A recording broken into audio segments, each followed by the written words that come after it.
ખાલી આપણી વાત સંભળાવવી હોય, ખાલી સાહેબ આપણું સાંભળે, કામ તો ન કરે, સાંભળવા હાટું થઈને ટોળું લઈ જવું પડે ને પછી સાંભળે એટલે આપણને એવું કે ભાઈ તમારી વાત સાંભળી લીધી છે, કાઉન્સમાં બહુ મોટો ઉપકાર કર્યો. મિત્રો કઈ પરિસ્થિતિ છે, હું તમને વારંવાર વિનંતી કરું છું કે અમારી ચિંતા ન કરો.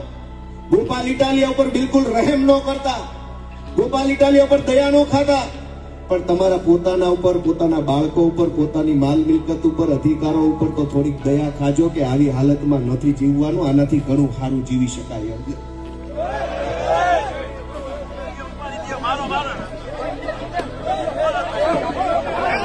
આ પોલીસ વાળા અગાઉથી બચાવવા આવી ગયા, તેને ખબર હતી આ મારવાનો, એ પ્લાનિંગ થી આવેલા, પછી જો આ બચાવવા તરત આવી ગયા, ગુંડા લફંગાઓને બચાવવા તરત આવી ગયા બધા પોલીસ વાળા.